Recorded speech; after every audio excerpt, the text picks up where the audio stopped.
will lose my mind today. Hey, it's the Union of the Unwanted. We're live, right? And Ricky? you dig it! We are live. Thanks, guys, for joining us for another Union of the Unwanted episode hosted by myself, Ricky Varandas from the Ripple Effect Podcast, Mike from the OBDM Show, Sam Tripoli from Tinfoil Hat, and of course, Charlie Robinson from Macroaggressions. Today's going to be a really fun show. This is actually, well, first of all, guys, the unionoftheunwanted.com. Go there, get some merch. We got merch available. Apparently, we got some Cash Daddy merch already, too, huh? Nice, represent. So get some of that stuff. Always be closing, brother. Always be closing. So let's get Mike. How about you introduce our topic today? Oh my God. Do I have to? Yeah, this is right down I'm there. excited. Sure. This is Cryptozoology. I guess we're going to be talking about monsters. I do have like a few stories we can talk about right up front to kind of jumpstart stuff. But, you know, this is going to range from Mothman, Bigfoot, Dogman. It could be elves, dwarves, whatever you want, whatever fits in the cryptozoology realm. The last time that I really dove deep into this topic with somebody on my show was with Hero Paranormal. And he was on the OBDM podcast, and he was talking about his experience being around Skinwalker Ranch and a lot of the things that he encountered around there. And he had incredible stories, firsthand encounter stories of just crazy stuff that happened to him out there. So, I mean, this can go anywhere we want. I'm super excited about this, and I'm glad everybody's here. Thank you so much. I know I've had Dr. Meldrum on. I have most of you guys on my podcast, and I think this is one of the more exciting topics to talk about because you basically have to unlock, in my humble opinion, this level of this realm to be able to see all this stuff. And for those that don't want to do that, this seems like crazy talk, but to me, it's so real. And, you know, to have Dr. Meldrum here again, I always enjoyed talking to him, and always good to have readers on the show. And, you know, so I'm excited to be here, and I'm excited to hear from everybody and their experiences because, you know, I don't think people talk about this topic enough. Well, Mike, you left out Loch Ness Monster, and we have our own representative from the great Loch Ness. Mr. Kev Baker is finally joining us after about 80 repeated attempts on my part to get him on the show. I'm so happy you're here, Kev. Welcome. Well, you know, when you swap the swamp monsters for real monsters, I'm here in a heartbeat. I knew you'd be in. Yeah. So whoever wants to kick it off, I mean, I don't know where to start this. Mike has I mean, stories. You want to go over maybe share some of your stories? Yeah, because I think I got a story here. I'll bring it up on screen. You guys won't be able to see it, but people watching at home will be able to see this. This is probably a good place to start, and just with the headline itself. And this is titled "Ex-Soldier Claims Bigfoot with Special Powers Exists After POW Spots Humanoid." Now, this does come from the Daily Star UK, but there might be some interesting little tidbits here. A paranormal investigator has claimed one of his team witnessed the legendary beast Bigfoot, rumored to roam North America, but it vanished without a trace. Trey Hudson, who is director of the Oxford Paranormal Society and served in the U.S. military in Afghanistan as Operation Counterterrorism Officer, told the Daily Star about some of the phenomena he says his team has witnessed. He has been leading paranormal expeditions at top secret locations known only by his code name, the Meadow. And his new book, The Meadow Project, dives into what is considered the South's Skinwalker Ranch and is getting ready to be published. Over the years, Trey claims to have witnessed some truly bizarre things, and one of his expeditions has made him consider that Bigfoot could be much more than flesh and blood, and may even have special powers. And this is something that's been talked about within the cryptozoological community for a while. Being described as similar in appearance to Bigfoot, also known as Sasquatch, was allegedly spotted by a member of his own team in the middle of the night in a chilling encounter. Recalling the event, Trey said about 2 or 3 a.m. that evening, he saw a white humanoid-type shape peering around a tree watching our camp. He went to get one of our team members who has a very sensitive piece of thermal equipment, a very expensive FLIR unit, to see if she could detect the heat signature that this being was emitting. And by the time she woke up and gathered her wits, the equipment, and got out there, the entity was gone. Even weirder, he said that there was no physical evidence of the figure or animal standing in the spot where they were investigating. Trey added, "It is interesting to note that many members of my team are also trained in tracking. We know how to track a person through the forest, through the foothills, disturbances in the environment, compressed earth, compressed vegetation, etc. We went to the area and we had seen no disturbed vegetation, scuff marks, or any bark that was disturbed." And I can just leave it right there. This is just one little story that I've heard. I'm sure you guys have heard too, that Bigfoot is much more than just an upright walking ape, that it is something special and unique. I'm going to just, I liked your word, the roarm. And I'm just going to roarm into this. Oh, okay. I said roarm. I didn't know I said roarm, but okay. I like that because it's like a swarm of like in all honesty, it seems like when you're speaking about these, in my opinion, everly evolving adversarial threats in the mind of humanity, Sasquatch, be it many of these cryptozoological entities, you find that there is no limit to some of the prowess and powers that they have, because they do seem to be at a level of evolution that surpasses us in at least some form. And with that, I'll roar them out of there. Yeah, anybody want to jump in? Yeah, I'll say something here real quick. So I'm primarily a JFK researcher. That's what I've been doing for the last 3 years. And so I'm very critical when it comes to evidence. And I found, like, in the past couple months, I've seen enough things to make me want to open my mind that Bigfoot is a possibility. Where I start to get lost is when people start to talk about Bigfoot being interdimensional or somehow connected to UFOs. I just, I change the channel because that stuff just really loses me. What's everyone else's opinion on that? I disagree with you. So I was more on I would goof on a lot of Bigfoot witnesses like 5 years ago, like really give them a hard time. And then the more I started reading some testimonies and firsthand encounters, I took them a little bit more seriously. There's been so many accounts of not only Bigfoot sightings, but Bigfoot sightings that happened within a very similar time period as UFO sightings as well. Stan Gordon wrote about this extensively in Silent Invasion, UFO and Bigfoot sightings that happened within the 60s and 70s in Pennsylvania. I don't know if there's a direct link, but there definitely seems to be activity of both those types of things in certain areas, and it's hard to dislodge the two. When you start talking about one, you start talking about the other. I don't know if they're directly related, but I'm more invested. I believe more now than I did 5 years ago.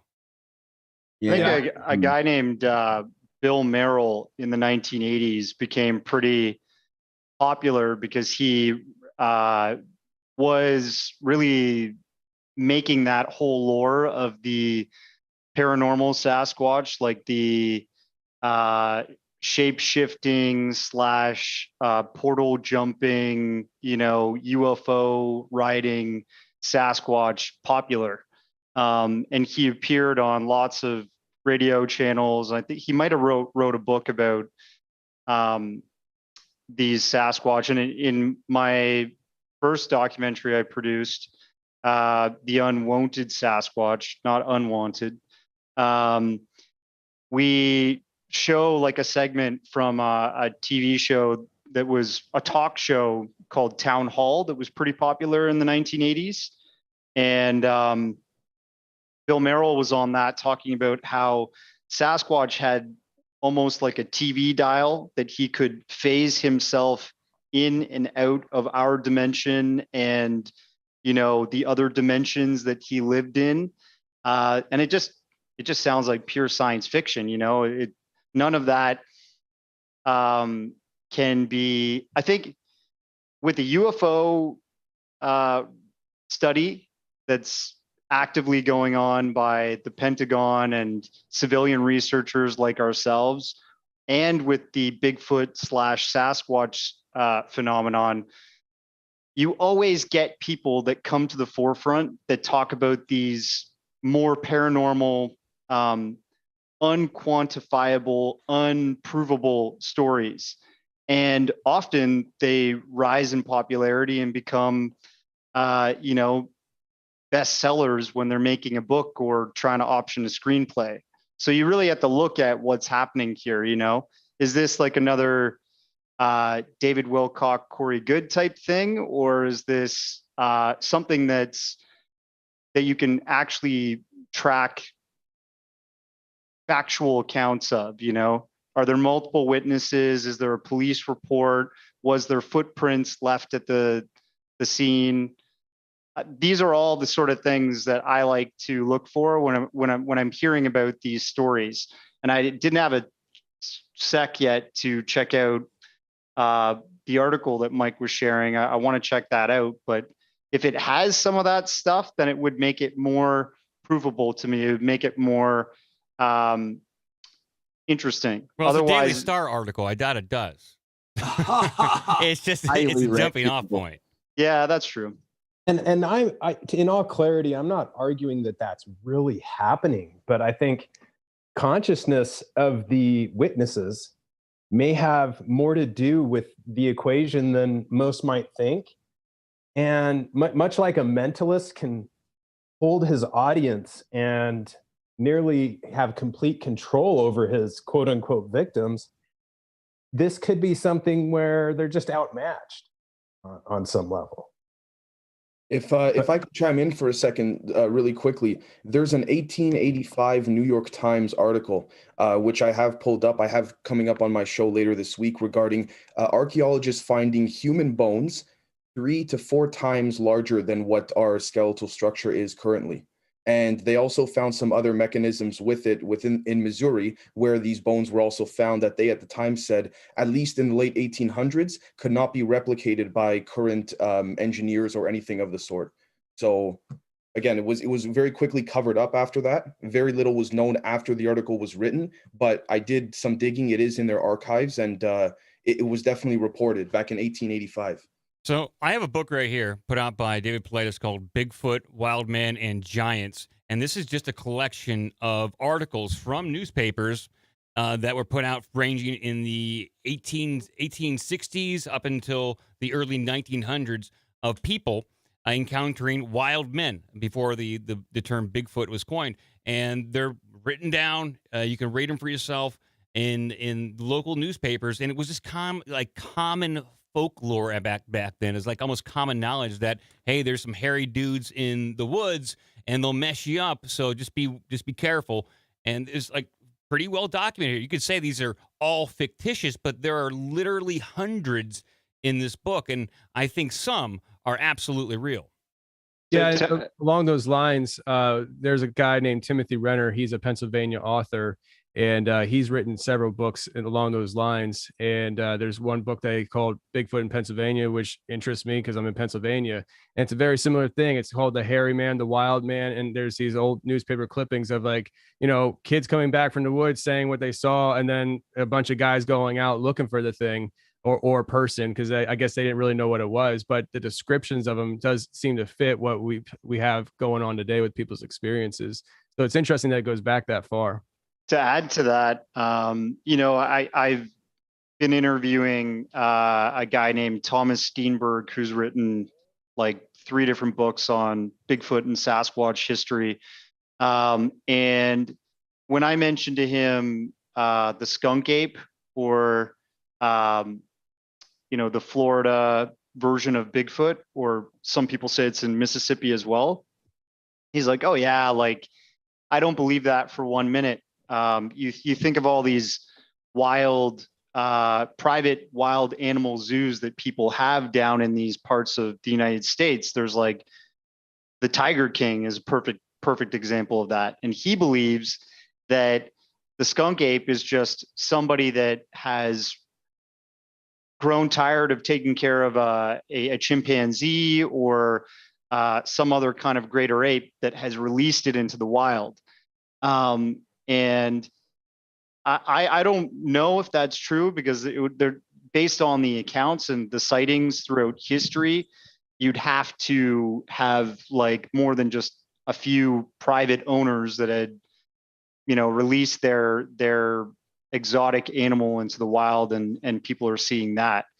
There's actually a pretty famous photo. I can't remember if it comes from Florida or Mississippi, but it looks like an orangutan standing on the edge of somebody's backyard, like looking at them with like glowing eyes. And he used that as a perfect example for probably an escaped exotic animal. But I don't know, it looked a lot taller to me than an orangutan.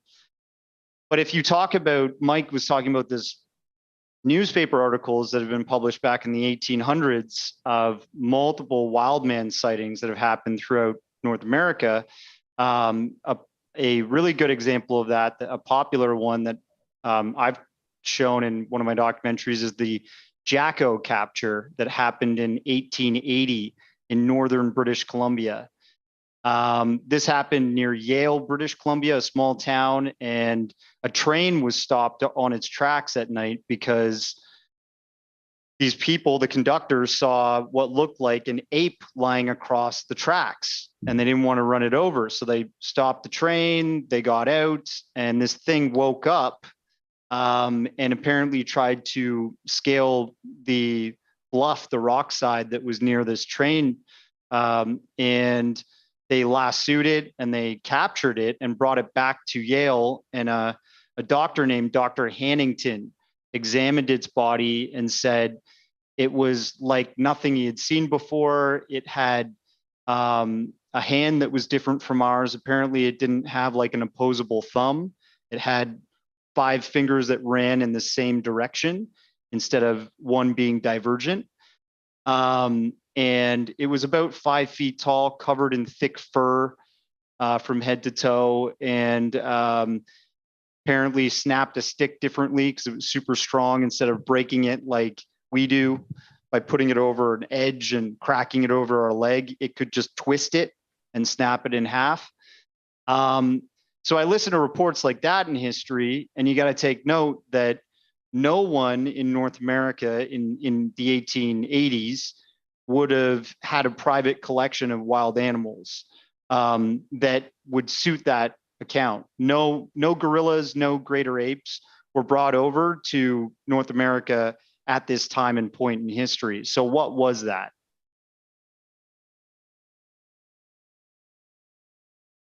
I don't know.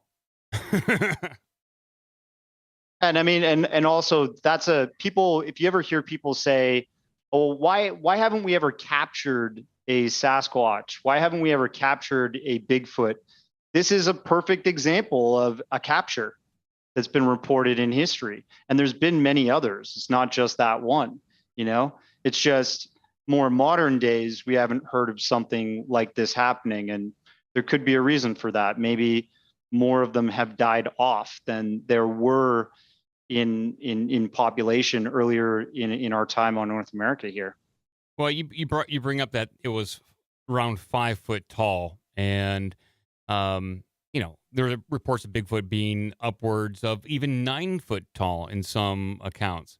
But there is a bit of a split in the Bigfoot community, if you want to call it that. There's a side that firmly believes that Bigfoot is some sort of ape, some sort of North American ape, at least the ones we see around here in the United States of America and Canada.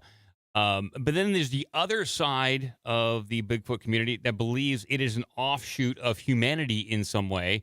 And the reason why DNA always comes back as human or non-primate is because it is partly human and some missing link. And those two communities do not get along very well together. I'm open to either. I'm just wondering, the Bigfoot people here, if you have an opinion on one side or the other. Dr. Meldrum, you want to jump in? Sure. Well, in my mind, it's kind of splitting hairs, because I know it creates quite a lot of polarity in the community, and it's really a lot of heat and not very much light. The two for example, two hypotheses that are both worthy of consideration that have been proposed by researchers from very early on. The first is a large ape, Gigantopithecus. Even Gigantopithecus has been contested through its history as to whether it's an ape or a hominin, a member of our family, an early offshoot of our family tree. And basically, I mean, it just shows how you can be close to that point of bifurcation, and the distinctions are kind of subtle. They're almost academic, but Gigantopithecus is the right size, the right place, the right time, would make a great ancestor and a candidate ancestor. On the other hand, some say, well, but bipedalism, evolution is fairly conservative. Bipedalism evolved once. That's a difficult statement to defend in today's knowledge of paleoprimatology and paleoanthropology that in these lineages, including amongst the apes. I mean, that's where it started, was amongst the apes. That's where the hominin lineage emerged. So if it is on the hominid side of that fork, it's got to be a fairly early offshoot, something like a robust Australopithecine. It doesn't, for all the chit and chat about it being more highly evolved and possessing of all these qualities and characteristics, its behavior and its anatomy suggests that it's a bipedal ape, or a bipedal hominin with a very small brain, not much bigger than that of a chimpanzee or gorilla. It has no material culture. I mean, unless you're of the kumbaya camp that say it doesn't need material culture. It has evolved beyond civilization and at one with nature. Okay, that's fine, but everything, if it walks like a duck and it quacks like a duck, it's probably a duck. And this thing looks like a big bipedal ape.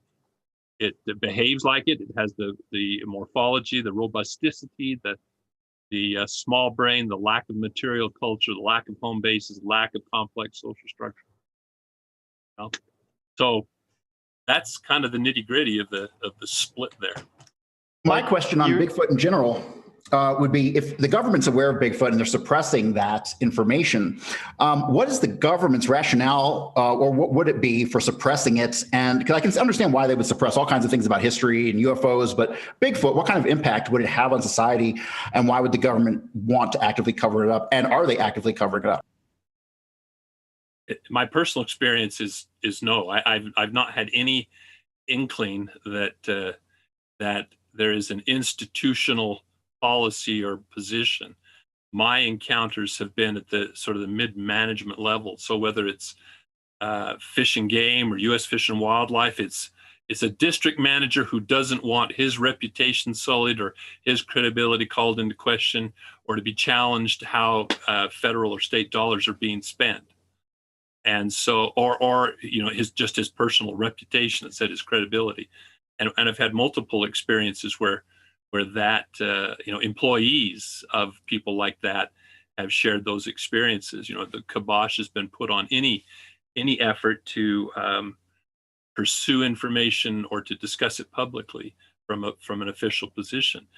But as far as some conspiracy, I mean, I've been doing this for how many years? Almost 3 decades, and no men in black have shown up pounding on my laboratory door, rifling through my files. So either I'm really good at one conference one time, I got a big laugh because we were having a panel discussion. I said, all right, I'm going to come clean.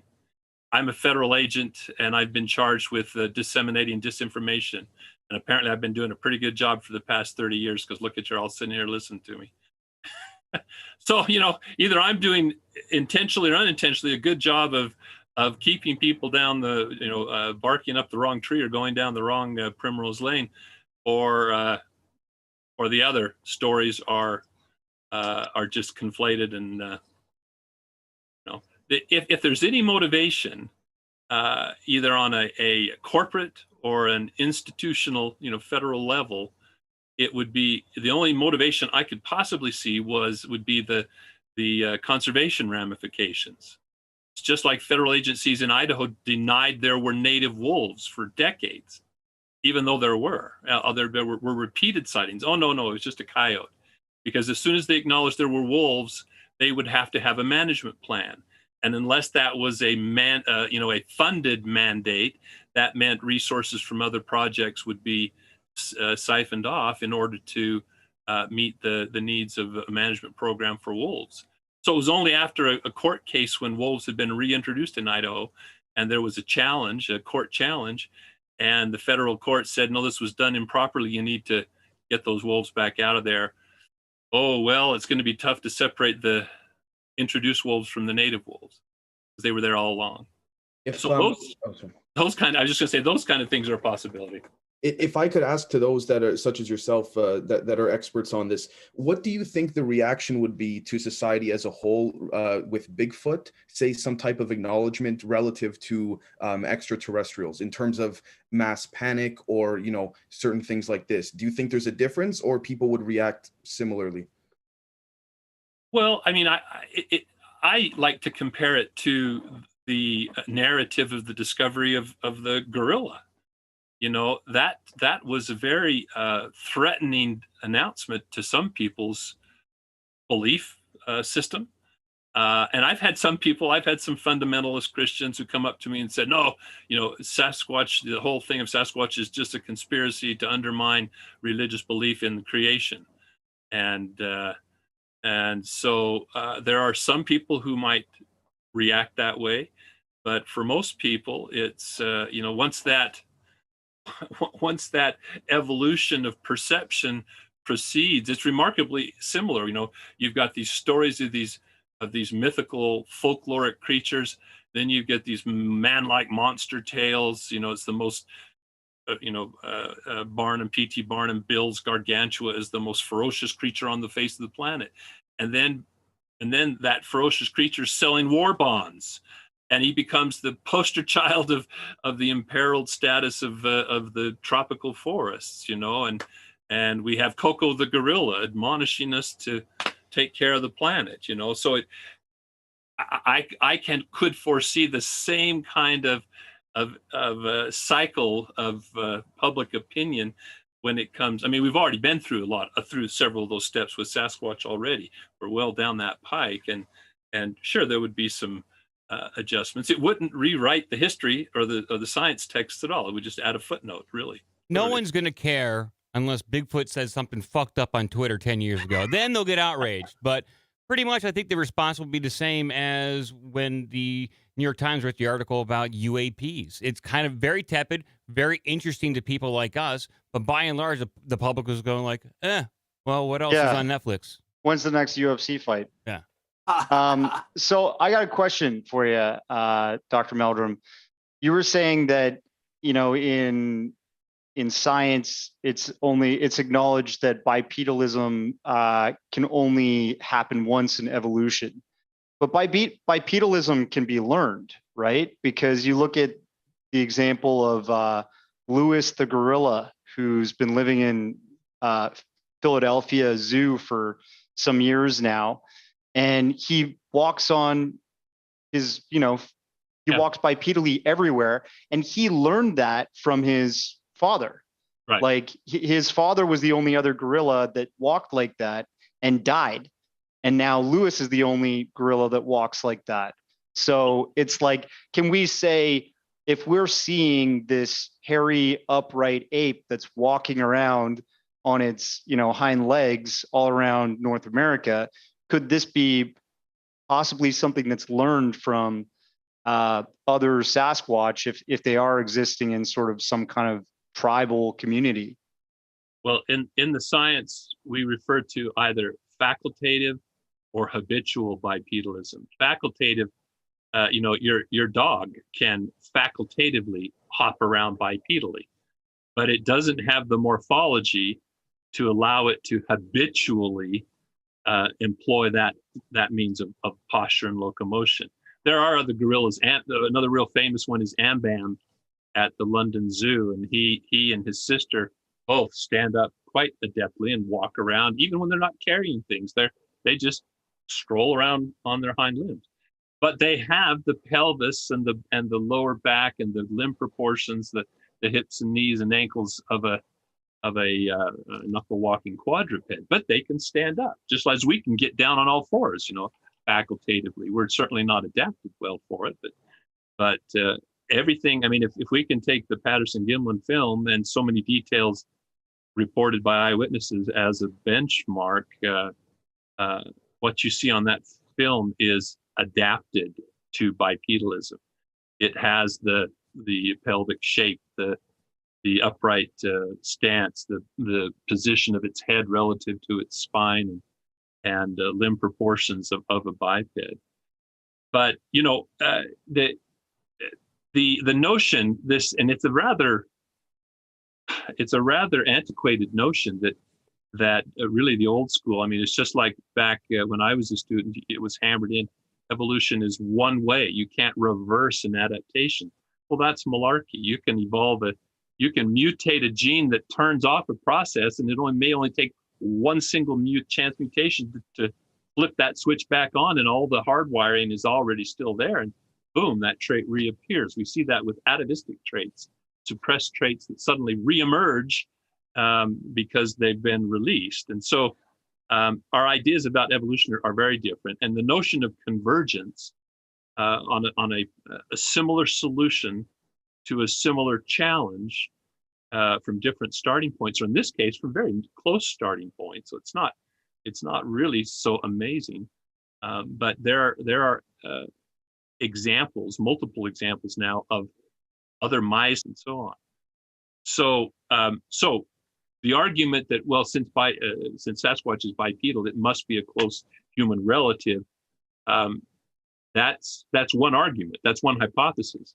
But it could just as easily have occurred that while the Australopithecines emerged from an ape radiation and colonized Africa, probably from West Asia, the ancestors of our modern apes or modern hominins seem to have arisen there. It's very possible that a large terrestrial ape in Eastern Asia, experiencing climatic fluctuations and fragmentations of the habitat in similar fashion to what was experienced in Africa, could have also evolved bipedalism. There's a lot of other biomechanical aspects. I won't go into all the esoteric aspects of that, but there are multiple lines of reasoning that bipedalism could have evolved independently in multiple lineages in parallel. I just have a quick comment and then a question for anybody who wants to take it. For me, I didn't cover Bigfoot for the longest time when I first started doing my show. Just for me personally, I saw a lack of evidence, physical evidence, until I started interviewing people who've had their own experiences and, actually did experiments communicating with these creatures. I know, Charlie, Ken Swartz from C60, he lives out here in Colorado. He says he has a few Bigfoots out near him that he can communicate with him with wood knocks. It's things like that, and the eyewitness accounts of these things just kind of disappearing off into nowhere after taking a couple of steps. You have the footprints, you have one or two footprints, and then they're gone. That kind of, like, for me, supports an interdimensional aspect. But then again, there's that lack of evidence thing until you talk to some people who have actually experienced this firsthand. And that's when these stories for me get really interesting when it comes to Bigfoot, is people who are communicating and actively, encountering these things. And I think that's where the evidence, as far as now, we're mostly seeing it. That's interesting. And my question is, has anyone either tried an experiment with communicating with these with wood knocks, or know someone who has? Yeah, I know. What's his name? Friggin' Jeff, you know who I'm talking about in our latest. Dave on Whidbey Island. What's his name? Oh, Dave Ellis. Yeah. David Ellis and the Olympic Project guys have all been out at certain times, and Dave Ellis is sitting on his Spion, which is like, a listening device that usually creepos might sit in an apartment room or a hotel room, or special agents or detectives trying to listen through a wall. Well, this guy's not applying it to that. He's actually going out into the forest, and he's taking this Spion dish hooked up to a tape recorder of some kind, and he's got his headphones on. He can hear things that the other guys in his Squatcher group can't quite hear off in the distance. And so he's initiated communications in these instances where they've heard things off in the distance and they've been like, okay, let's try this out. Let's see if this works. And they'll take 2 rocks, because something that's very common in this phenomenon in terms of the interactions that people have had in the wild is they'll hear wood knocks, which is usually wood hitting on the trunk of a tree, or they'll hear rock clacks, which is 2 rocks being hit together really hard in the distance. And so the Olympic Project folks, David Ellis and his guys, have been doing that, and they've actually had interactions being recorded on tape. And just in my latest doc, we show that one interaction, but this guy's got like a database of many interactions that have happened in just the Olympic National Park in Washington State. Yeah. Anybody else want to jump in?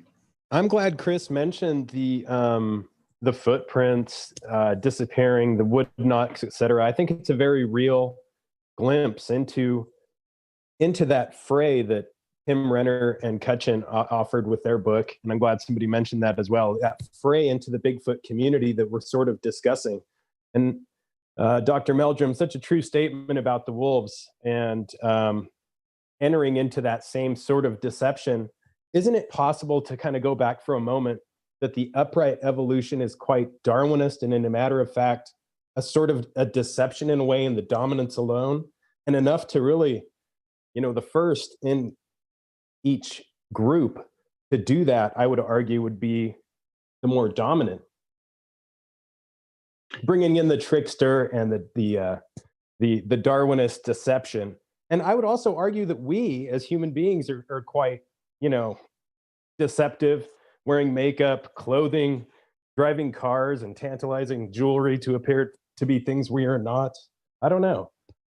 If I can jump in to ask anyone who's willing to answer, in the last, say, 50 to 80 years, have there been any cases that may suggest any of these beings have been biologically altered in any way, shape, or form?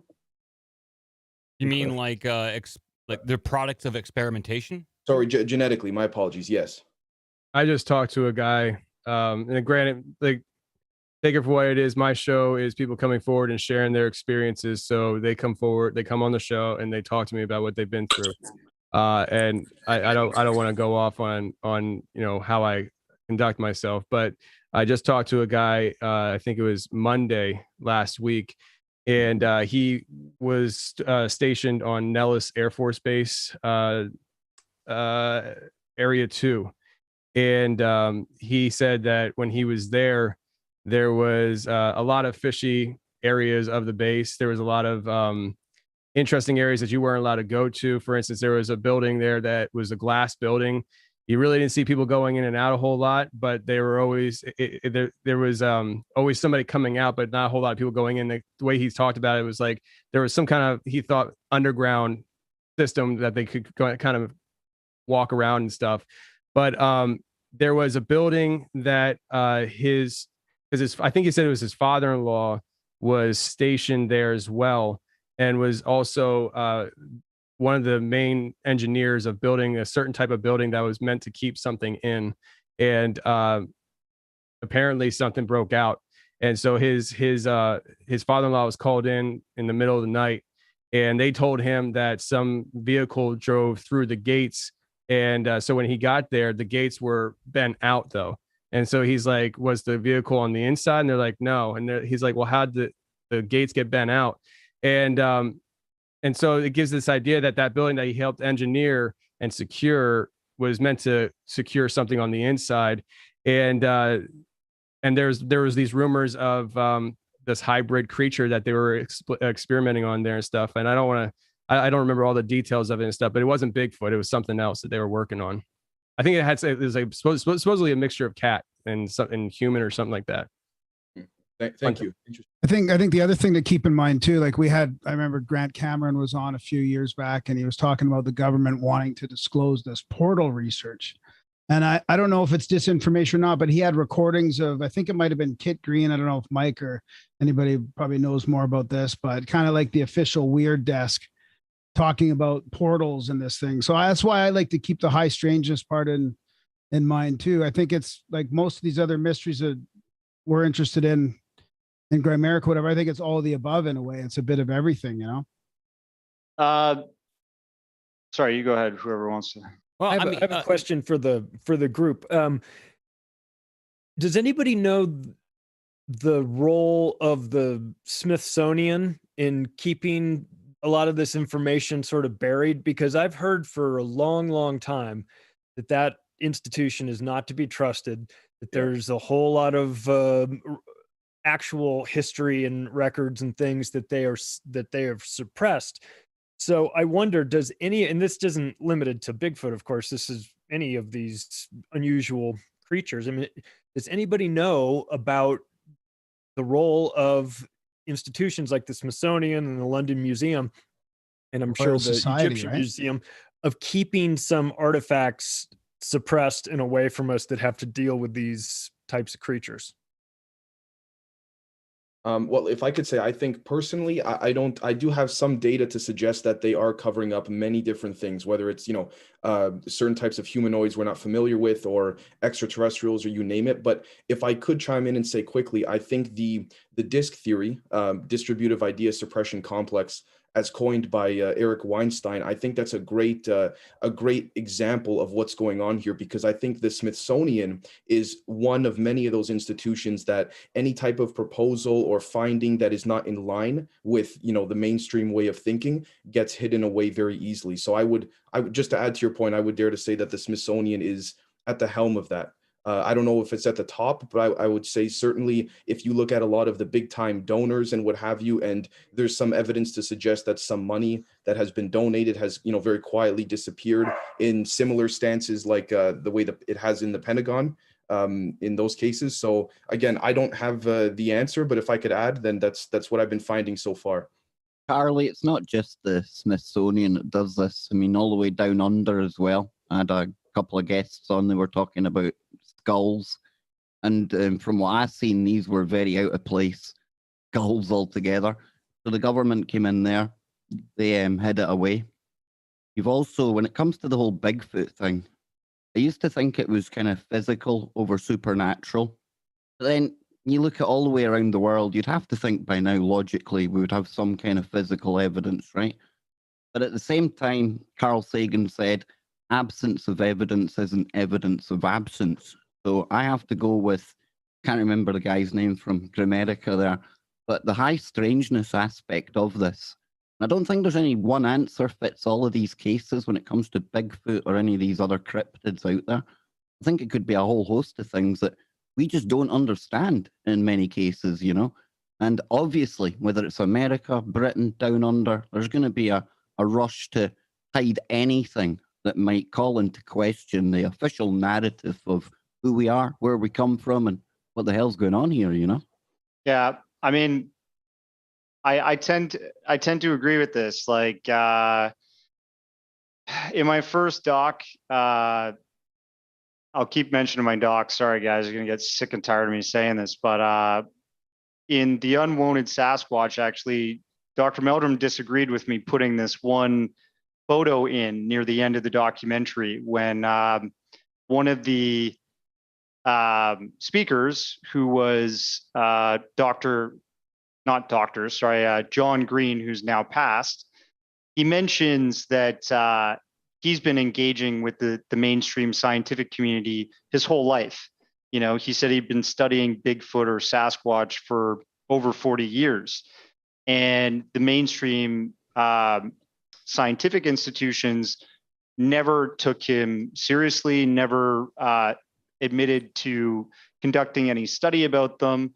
And he was pretty frustrated about that. And he believed, he said that he kind of was seeing over the years that science in, the academic sort of channels tends to be following a paradigm. And it seems to not like ideas that are new that could challenge the old. And that photo that I used was Charles Darwin kind of on a cross, like an illustration. And I understand why Dr. Meldrum objected to that, because he is a man of faith, and I don't want to insult anybody, but I was just trying to get across like the concept that sometimes the mainstream acts as a institution that has beliefs instead of following, interesting new concepts and saying, hey, what's going on over here that a lot of people are reporting on?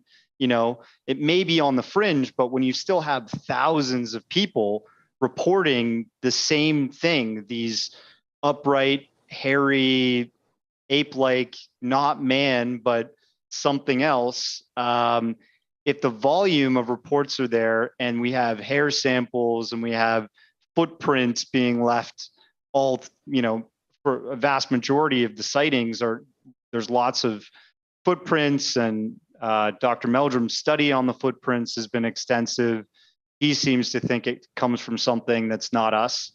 Then why is the mainstream not saying we should really investigate this and admitting to there's something being there? And I'll just add two more things to that. Like, if anybody's looked at that Washington State atlas, I think it was published by the American Army Corps. It was sort of acknowledging that if you're going to be in this part of Oregon, this part of Washington State, Northern California, that there's been sightings of this type of creature. And if like the military is publishing something like that, isn't that interesting? Like, why would a government organization be taking something like that very seriously back in 1973 to publish into their own text that they're alerting their own staff of if they're going to be working on projects in the wilderness? And I know, Dr. Meldrum, you've said, look, like, there's no man in black knocking on my lab door at my university hassling me, but I've heard, I've interviewed not doctor, I keep saying doctor at the front. I don't want to say that anymore, but Richard Dolan. Richard Dolan's like, an amazing historian in terms of the UFO cover-up that's been going on since at least 1947 in the United States, and probably longer in other places. But, he'll say, you're not going to be hassled. You're not going to be having these sort of man in black experiences. For the vast majority of those experiences that have happened in history, it's what you can prove. It's not what you say you've seen or what you say you know. It's what you can prove. And unless we can prove categorically that there is this upright ape that's existing around North America and other parts of the world too, maybe they just don't give a crap, and they'll just think you're trying to sell books or something. I don't know. Speaking of Men in Black, Tony, didn't you say when you were on my show that there was like this kind of faction of Bigfoot Men in Black? These two guys. Well, yeah. There's reports. I've never had it on my show, but there are reports of people saying that when they have like tangible, like, for instance, the one story that I heard was a guy had shot at one, and I think he hit it in the knee, and right behind the knee was a tree, and he was able to receive a blood sample and hair. He had it on him. And when he had that evidence and stuff, he spoke about it over the phone. And the next day, two guys showed up at the house. I don't think they were Men in Black as much as it was like, I think he described it. The one guy was like gruff looking, and the other guy looked like a Bigfoot. Oh yeah, no, like in a suit, Bigfoot tie and glasses. I do want to make a comment real quick on the concept of proof. Real quick on the concept of proof. I run into this problem a lot with my research because in Kennedy, there's a lot of stuff that you're just never going to be able to prove, right? I was a cop for 9 years. I've worked thousands of cases. I understand the investigative process. And a lot of times you have to build a case based on circumstantial evidence, witness testimony, and you never have proof. The vast majority of cases that go to criminal court, there really is no proof. And people either get forced into taking a deal or it goes to jury trial and they have to look at the circumstantial evidence. So I don't know that necessarily finding any kind of slam dunk proof is even a reality at all. You know, here's my whole thing is just like, we have been bombarded with this idea that if it doesn't fit into the scientific method or it doesn't fit in to the laws of physics, it's not real and it's impossible. And, you know, I'm a conspiracy theorist. I know that's a taboo word for some, but I wear it with pride. And I just know that we live in a very special place. And the things that fit outside the laws of physics, I don't want to insult anybody here, are what makes us special, my humble opinion. And there are things that can't be explained in a scientific method and stuff like that. So for me, these amazing things, whether it's paranormal, cryptids, all that stuff, like for me, it's just, I mean, how many people have to come forward saying they saw something? Like, what do they gain from this? I mean, I'm sure there's some people who might write a book or whatever they are, but for the most part, it just seems like it comes with a lot of like negative reaction and pushback because people are afraid to believe outside of what they've been programmed to do. And like, I know we talked a lot about Bigfoot, but there's also like Dogman and you know, Chupacabra and all these other things that I think are pretty amazing. I'd love to hear everybody's thoughts on that as well. But for me, man, it's just you know, there's things out there that people, it's like if we said right now Bigfoot existed, right? And there'd be a lot of people going, oh, I'm so tired of it. You're crazy. And then CNN came out going, guess what? Bigfoot exists. Everyone's like, it exists. I can't believe it. This is real. Can you believe that? Bigfoot People is will be real. high-fiving in the streets. It's just crazy that it's just, they just have to have a certain brand tell them it's real, even though that brand has lied to them thousands and thousands of times. You know, Dr. Meldrum, Darce, the other people here, they do stuff on their own, out of their own pocket of something that they really love.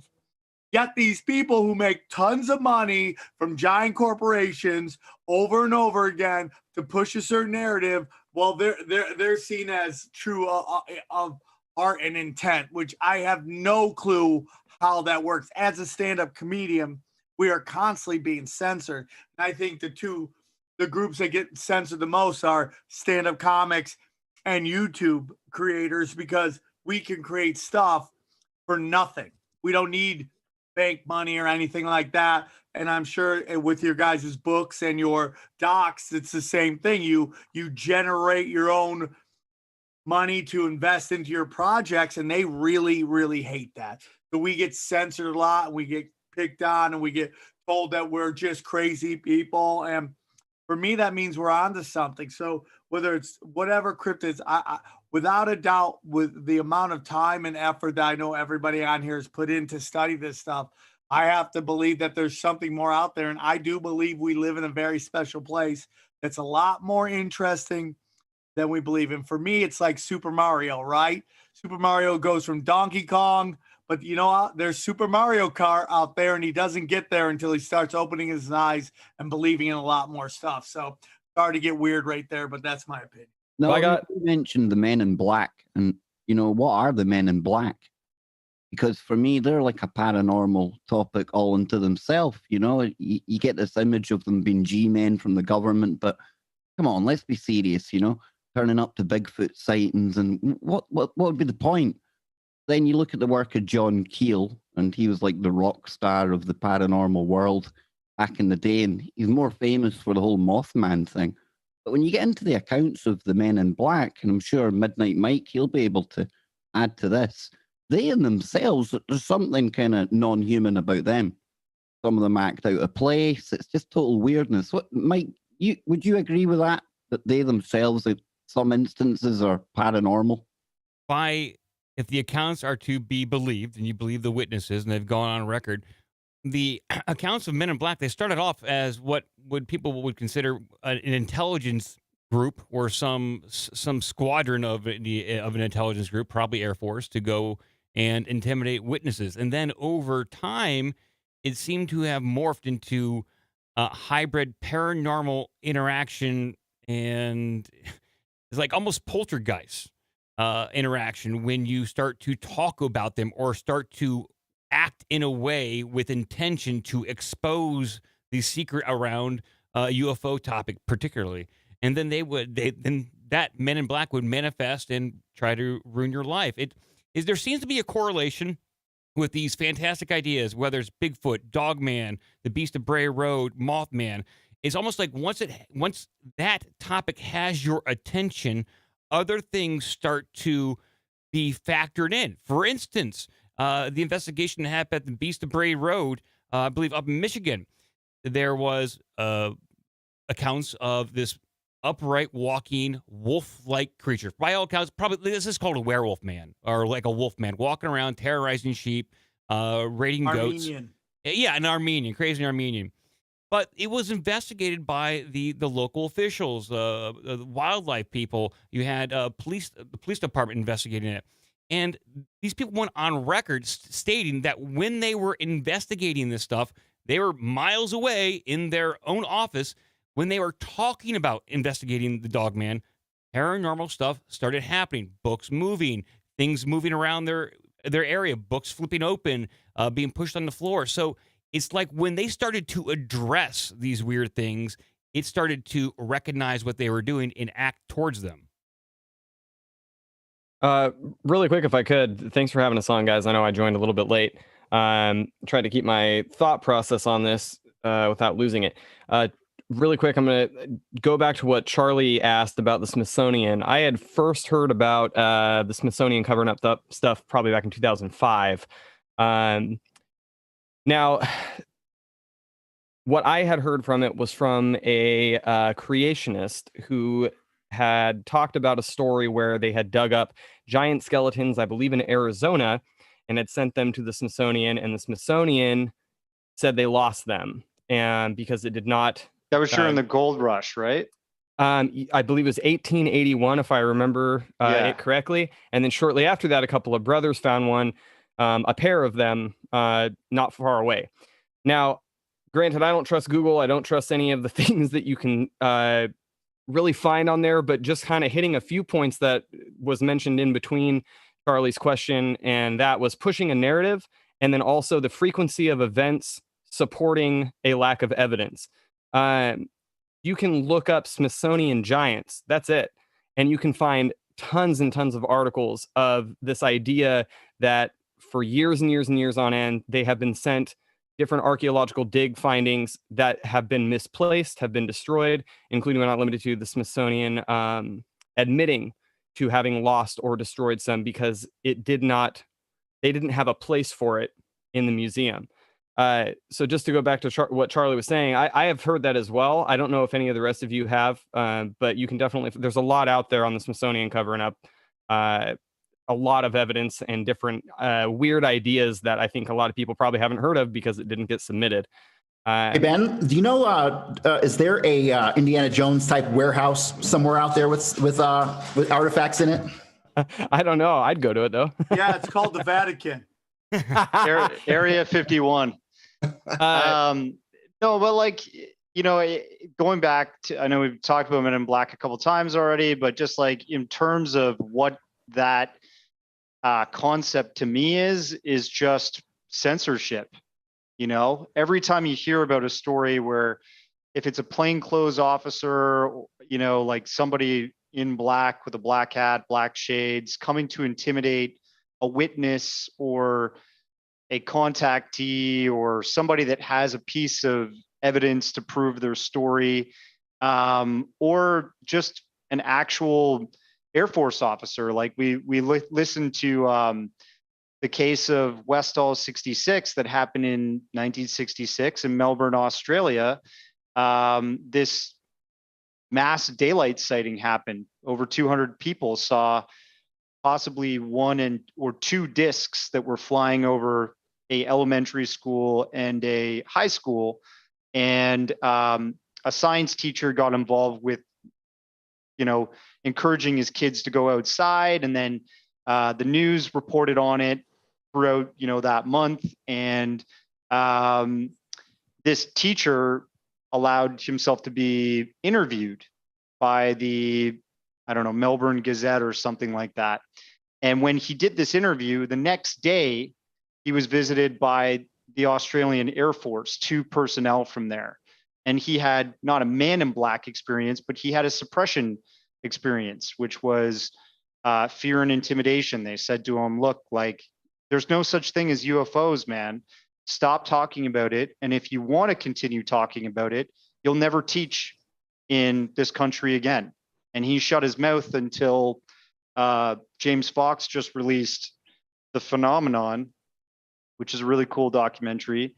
And the first time that teacher's actually been seen on camera talking about his sighting during Westall 66 and his, fear and intimidation incident by not Men in Black, but the Royal Australian Air Force personnel, he spoke about in person, and that was pretty cool. Like it shows that there is an active suppression going on, not just in the United States, Canada, but like Australia, for example, possibly around the world, with certain things that they just don't want us talking about. They don't want us acknowledging. They want us to go back to worshiping celebrity like the Kardashians and, doing whatever menial things that we don't want to challenge ourselves with. Can I jump in very quickly, if that's cool?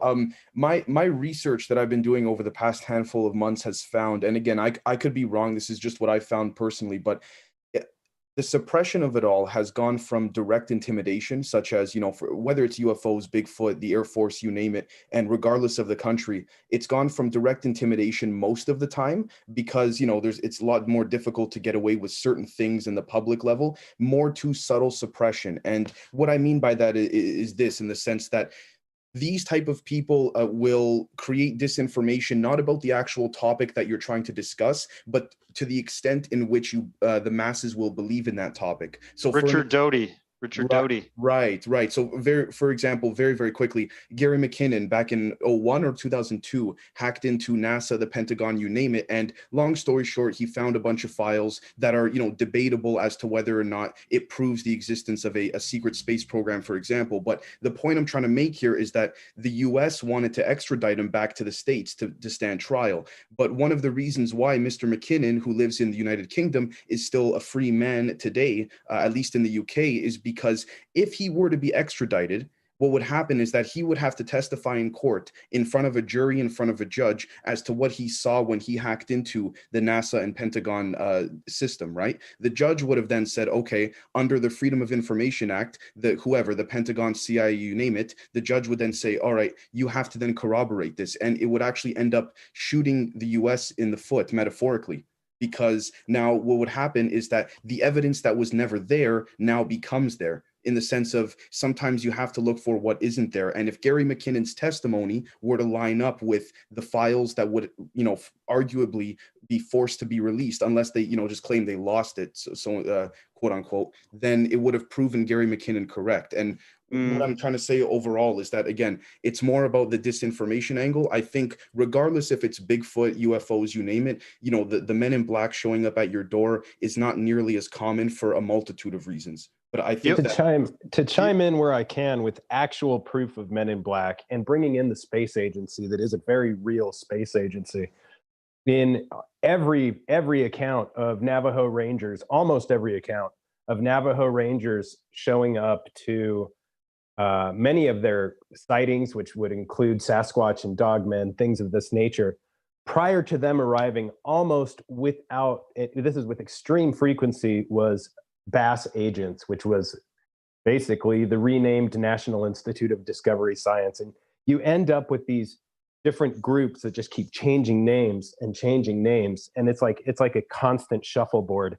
And I mean, would you call them Men in Black? No, they're not intimidating the people, but they definitely were getting evidence and everything before anybody else would get to on site and traveling extremely long distances to do so. Yeah, and I'll add. So I'll just add to what's your name? which guy was talking there about Brian. Andrew McKinnon. No, I know Brian. I know you, brother. Hero Paranormal. No.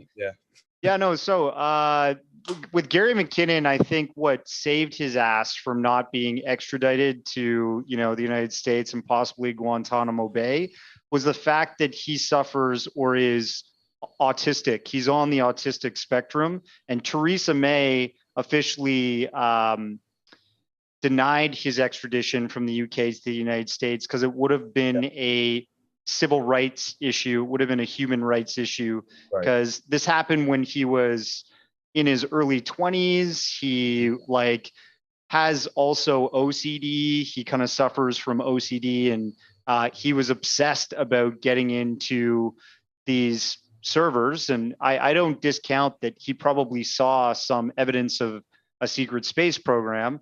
I agree with you there, but I don't think that's why he wasn't extradited. I think it was actually a more humane reason in the end. But it could have been cool if he was. You got to keep in mind, if he was extradited, that kind of trial that they would have been designing his case for would have never been televised. Right. It would never have actually been put onto the record. Like, it would be considered, a Supreme Court thing. It would not really be recorded like you would expect an OJ case or something like that, right? It would have made him look stupid. You know how he hacked in there? Yeah, I know. He just put administrator and empty password. Yeah, because they left all their routers default passwords.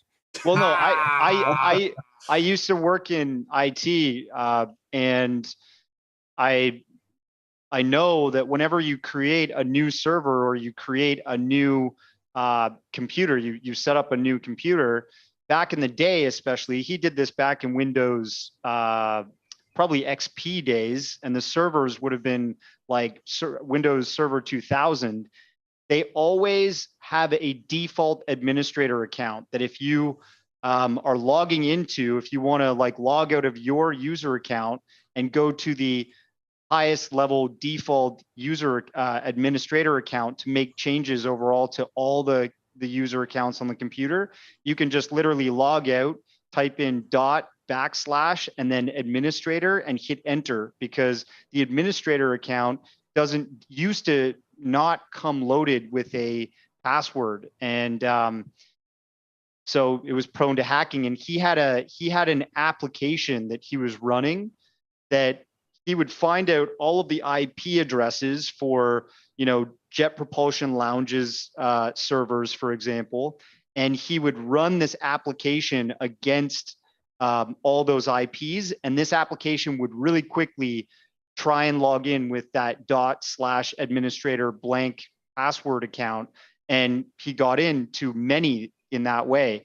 And in a way, he actually showed their security flaws, so he did them a favor. But we're really off topic here.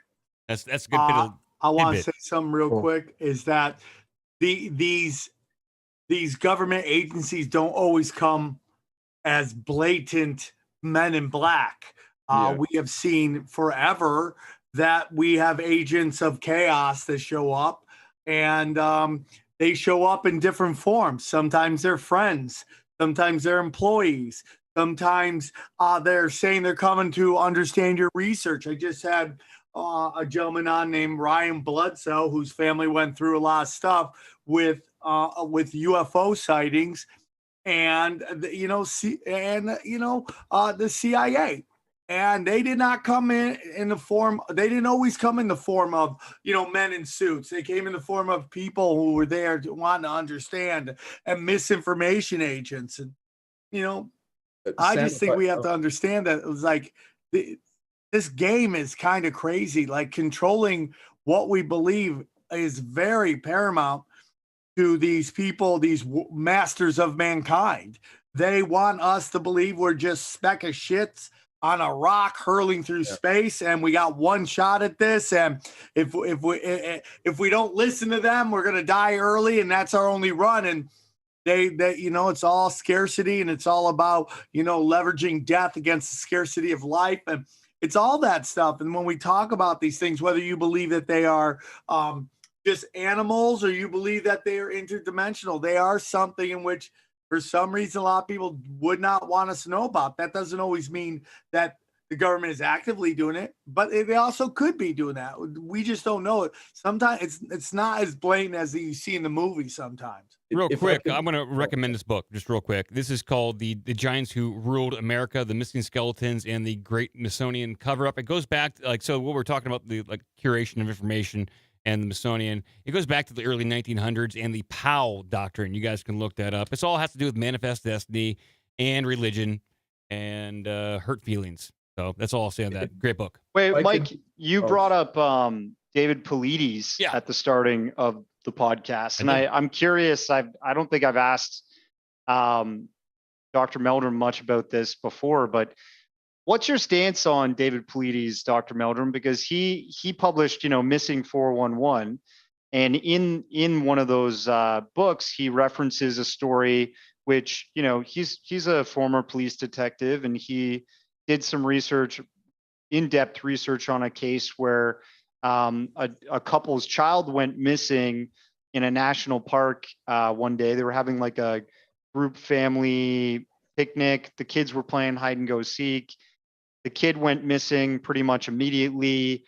There was a search and rescue effort. They combed the forest. They never found a body.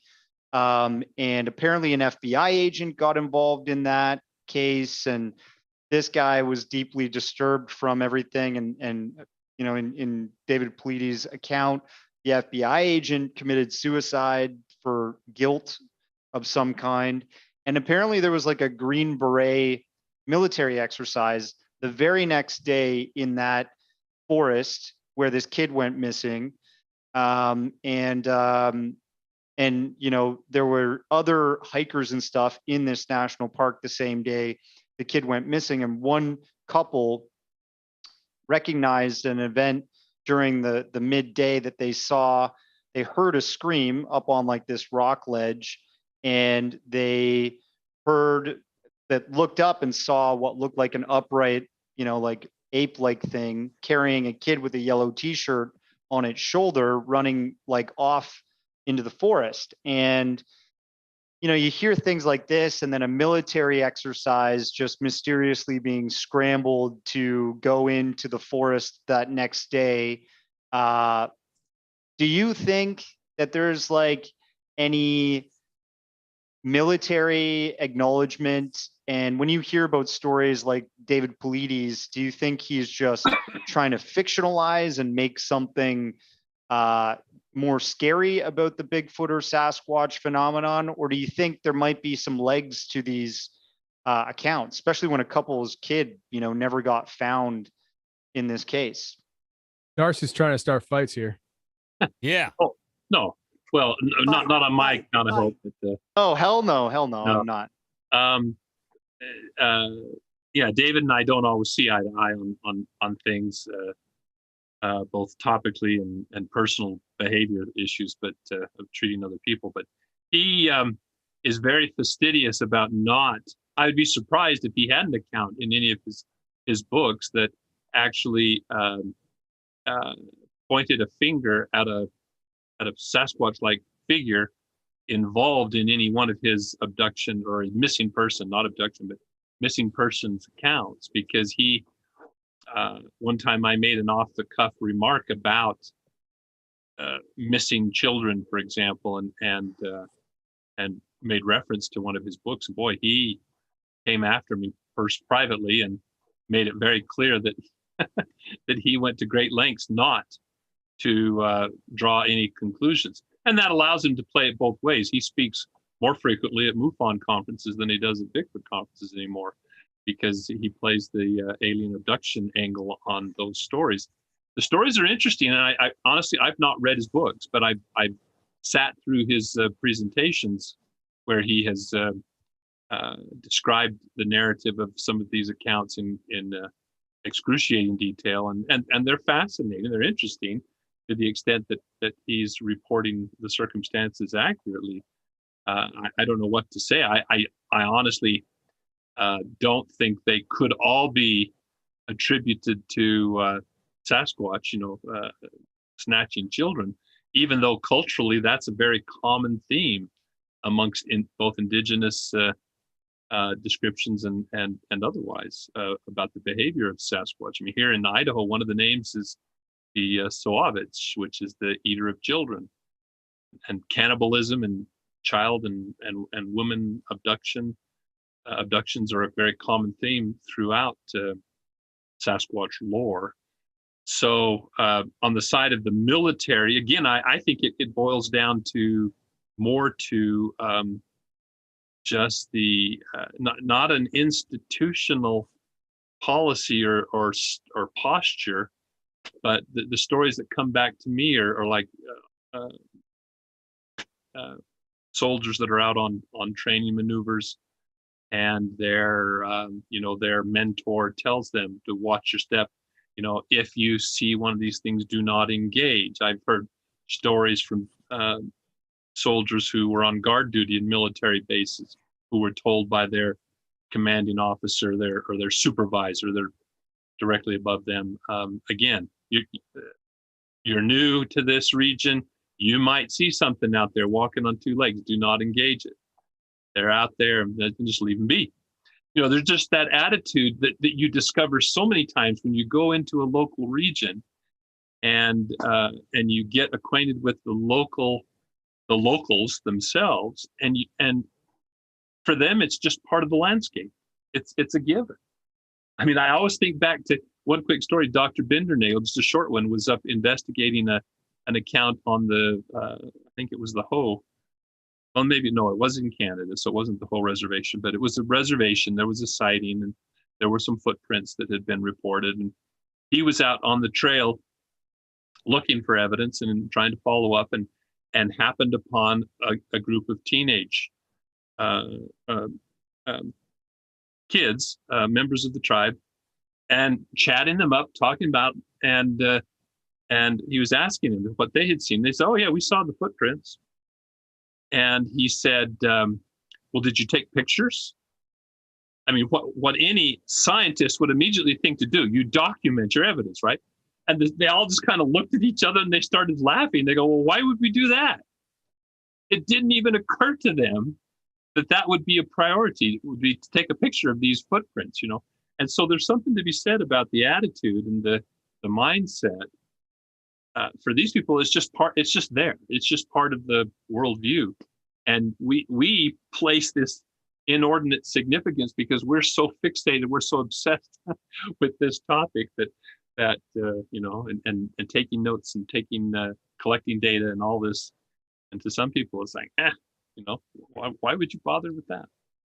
Joe and Jen, real quick, would you guys like to jump in, because you guys have been sitting nicely, and I'd love to hear from you guys if you want. Then we'll get back to you, Zed. Sorry about that.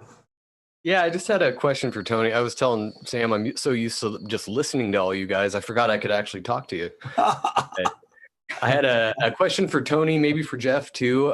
What do you think of the psychic Sasquatch area? Because there are tons of stories of people with, psychic connections to Sasquatch, and that's kind of where it loses me. I can get along with the Sasquatch and the UFOs. There's enough stories that kind of bring those two together, but the psychic one is like, Sasquatch is kind of a bumbling idiot in a lot of stories. So to think that he's like connecting psychically and downloading all this crazy information seems a little far-fetched to me.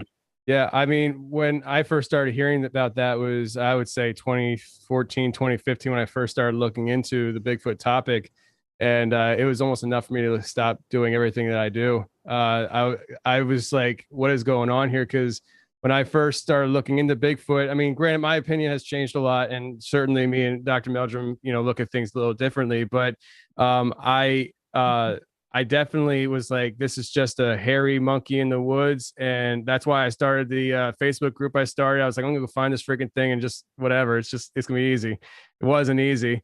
And I started hearing more and more of these stories of people talking like psychically. This one lady was telling me how like she talks to Bigfoot and it appears to her in her living room. And to me, I'm just like, and me and Dr. Meldrum probably come from a similar stance when it comes to the theological background. And I just start thinking, I'm not so sure you're actually having any kind of communication with Bigfoot. I'm very short to question people's experiences because one, I wasn't there. And I do believe this world's really freaking crazy. But when it comes to that kind of stuff, I think it might be more along the lines of demonic than anything else. But who knows? That's kind of the way I lean too. The trickster, element comes in a lot with the Sasquatch and a lot of the other weird cryptids too. Is a kind of a trickstery type of, like they're fucking with you type of thing. I have to go, but let me just interject one thing. One of the tells when it comes to those who are claiming psychic communication is just press them on the issue of what are you talking about with Sasquatch? How does the conversation go?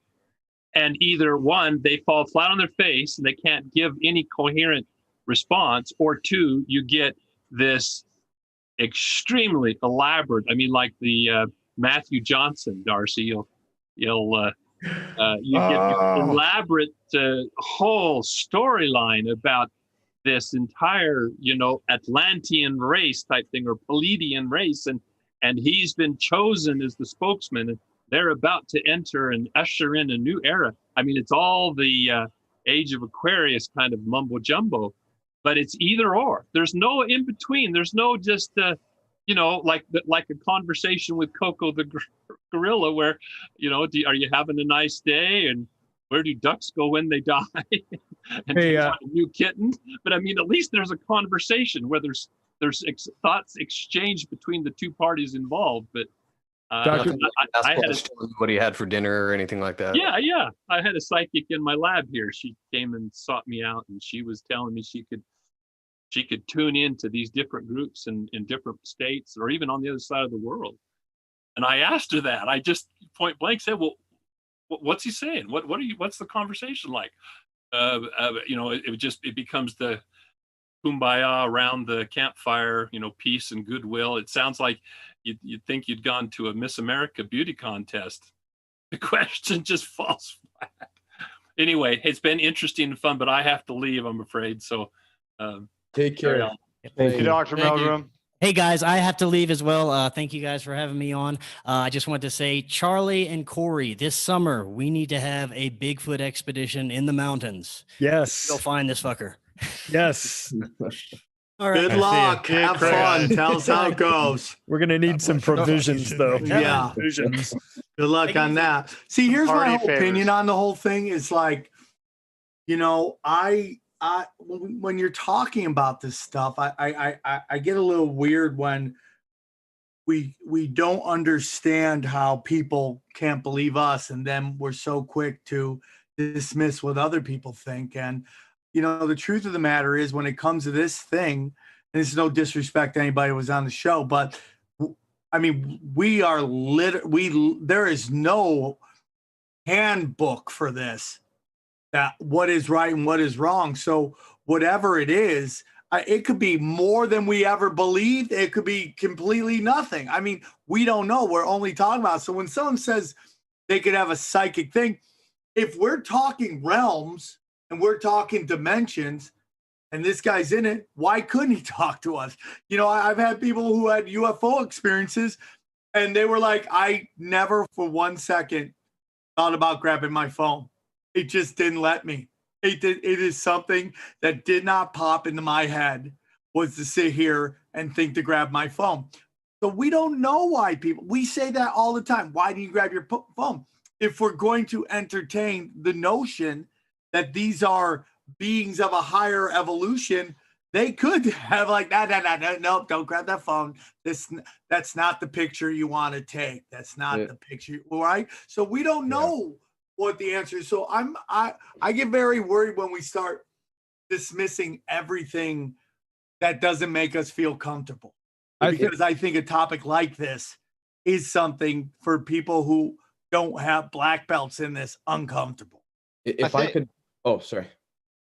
No, I was just going to say, I believe to a certain extent in the power of the mind, being able to connect with things out of body. For example, we know through the CIA's MK Ultra program, there's a deep history in that. You can look up men who stare at goats, and they made a movie about it and such. That there was a active recruitment and research organization sort of time period that the CIA was doing remote viewing, and remote viewers are still employed by major corporations around the world. They're still employed by military organizations and such. And this is, it's not psychic, but it is some kind of extrasensory ability that the brain has to see things that are, out of our body, out of like our direct connection to our feeling. Like usually your thoughts or projected thoughts are described as imagination, but mind speak, like I don't know, like when you hear about people saying they have telepathy, that is just such a rare thing. Why would it happen with Sasquatch but not from person to person as much? I think, Darcy, I think that a lot of this stuff that when you go down the path of the weird, it really depends on your base of where you're coming from with what is Bigfoot. There are people who believe that these are alien entities, and if they are alien, then that opens up a whole new Pandora's box. Some people believe that these are demonic entities, and if they're demonic, that opens up a whole new thing. And that's when Joe asked about the whole the mind speak stuff. I guess maybe I didn't. Like my first initial reaction is the idea of for me personally, if I had an experience like that, I wouldn't think, unless I was looking at this giant creature in my room here, I would think that there's something more demonic going on right now if I'm experiencing this, not necessarily Bigfoot. And that's why I said what I said, because a lot of times from my experience of talking to people, they're out in the woods, they experience mind speak and they attribute it to Bigfoot without ever seeing a Bigfoot. And that's when I'm just like, there might be some other things going on here, because, if anybody's heard my show, I go on a lot of topics, and I'm a firm believer that we don't got it figured out, and there's a lot of craziness that can happen. But when it comes to the belief level, that's where, for me, it all starts. Where some people, it's like I gotta see it to believe it, and then some people are like, I'll believe whatever, it's all good. And so, and I always use this example as well. If when it comes to like Bigfoot, or paranormal. If you take an atheist and a theist and you put them in the same room, like a priest and an atheist, and they have a paranormal experience, they're going to walk out explaining that experience. They had the experience. They can't get away from that, but they're going to describe it very differently, because one went into the room believing there's a higher power, and the other one said, no, there's not. So when they have this paranormal experience, one might have a more theistic view of it, and the other one might have more of a scientific view of maybe the mind, And so I just think there's a lot of perspective here when it comes to these topics of, where's the person who had the experience receiving these things? Like where are they starting at, And then we can kind of go from there. So that's just how I look at stuff. Yeah, I don't discount mind speak at all. Like I know that it's something that's been reported on in the sort of contactee phenomenon for like throughout history. Betty and Barney Hill, they had mind speak. Travis Walton didn't, but there is a lot of evidence that point to if this, and I haven't done any research in terms of the UFO Sasquatch. I have discounted that. Maybe I should find more evidence of. Darcy, the only thing I disagreed with you on is when you said the XMK Ultra program. If I could chime in really quickly to, regardless if it's UFO, Bigfoot, you name it, to add to Darcy and Sam's point as well from an intelligence angle. It's very basic common knowledge that in the CIA, it's all about, at least on the field level, when it comes to the agents and the case officers, it's all about being good conversationalists, in the sense of, it goes from, for example, if I were to ask you guys, do you believe in UFOs? you then reply with, well, do you believe in it, right? And now you guys, by asking that question back to me, have taken over the conversation. And if we apply that method to a much larger scale, what then happens is you control the narrative, because if you bring yourself down before anybody else does, you control the way that it happens. Right. And by doing that, it creates I'm not trying to get into the whole, psyop on top of psyop kind of aspect, but it brings that sort of intelligence angle of, questioning the extent in which you actually believe in the topic instead of the topic itself. You know what I mean? I completely agree that there's a lot of manipulation on that. I got a jam, but I just got one more question. Do we have any, with I'm excited about Godzilla versus King Kong. I don't know about you guys, but that is a national holiday for me, okay? So I'm super excited. Do we have any stories of cryptid wars? Like, I know we had, I had Tony on talking about the Bigfoot wars of 1855. But I mean, do we have Bigfoot versus Dogman, winner takes all, squared, anything like that? I mean, because I'd love to hear about that. No, the only other wooded, mysterious creature that's really been fascinating me lately is this thing called the rake. Does anybody know anything about the rake? Because that thing, and when I see these videos of the rake, it just blows me away. I asked a question about fighting, and you're asking about a fucking rake. I want to know. Anybody know any fights out there? I mean, I'll take both those. One, as far as the fights go, I don't know about like Bigfoot on Dogman action, but there's a lot of like legends, especially of like was that a Pornhub category? I knew you were gonna go there. As soon as I was saying, I was like, oh, this is the wrong guy to say it to. But Darcy, I know I can't think of it off the top of my head, but there's those guys up in the cabin northwest of the country, and they got Sierra Sounds. No, the Siege of Hanabi, I think it was. But like it's the idea that the Bigfoot attacking human and they had to defend themselves and things like that.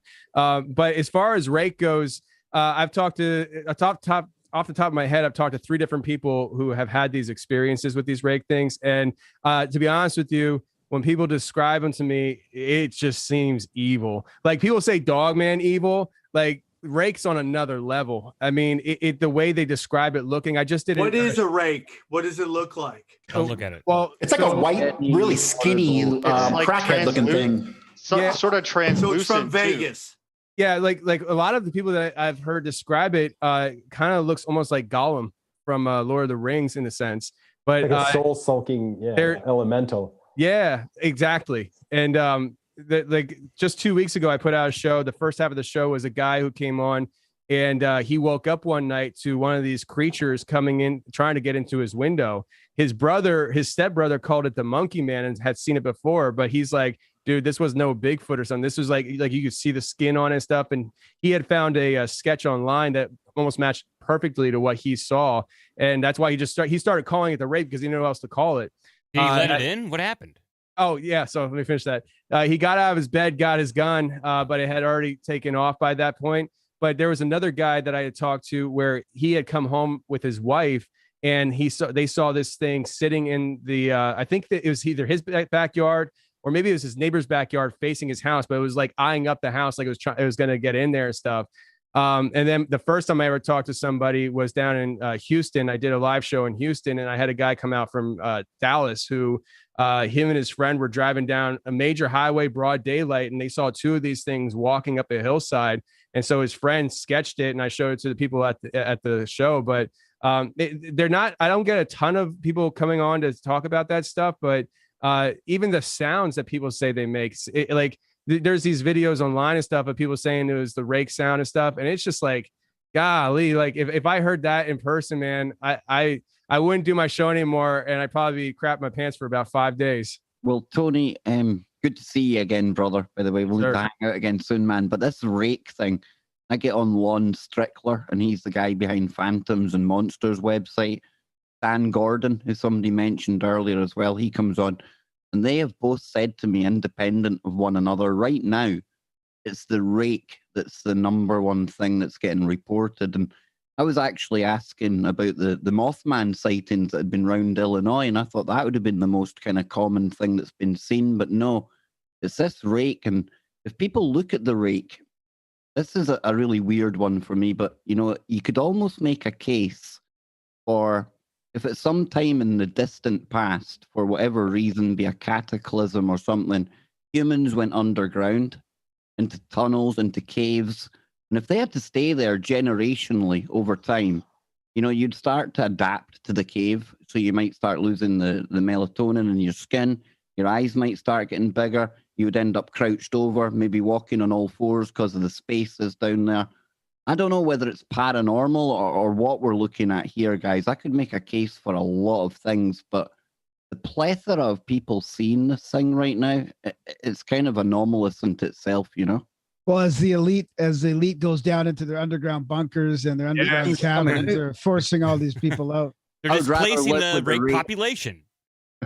The fascinating thing about the rake for me was like, where does it fit in the human evolution? Because it seems as a humanoid, it would have to fit in somewhere, and it just seems a big puzzle to me. Corey, I think you looking at it as a humanoid at all from our lineage would be just probably the wrong starting point in my book. I don't know. I would disagree from a Native American perspective, because much like in Skinwalker lore, they covered themselves with white powders to assimilate almost that creature in a way.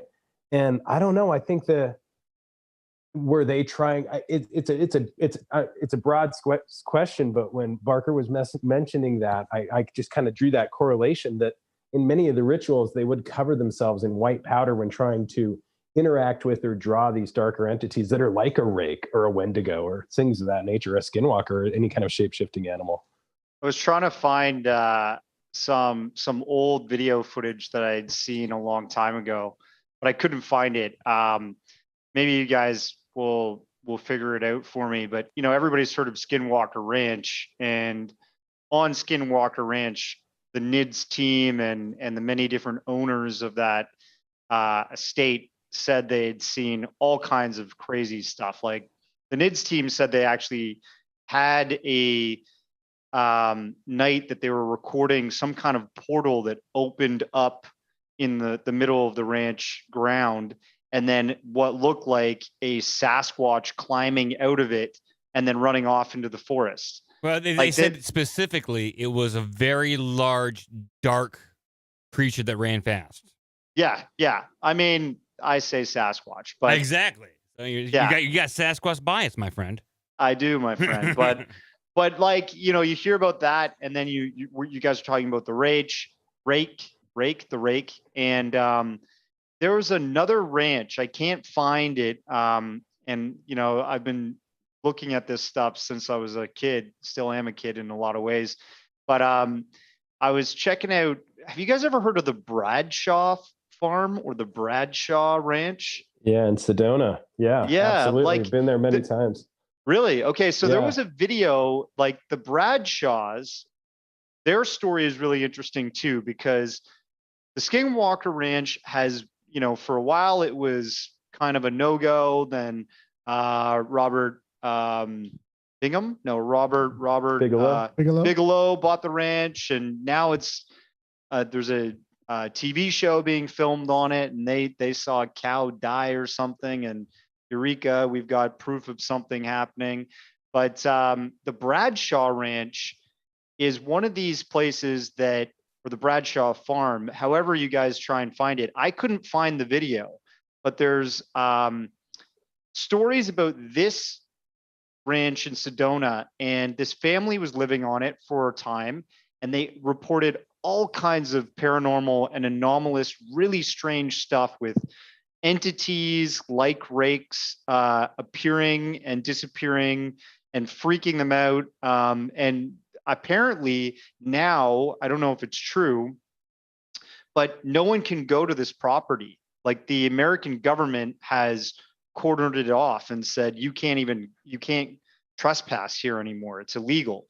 And these videos surfaced online back in the 90s of what looked like, the son, one of the youngest Bradshaws, had a mini DV camcorder and was recording, looking around him at one point in the forest line somewhere on the property. And he stopped for a second and then started zooming in on this sort of bush. And you can see this like translucent like head kind of peer around the bush, and it has this like big almond shaped eyes, and then it looks at them and then kind of, you know, hides its head and then pokes its head back out.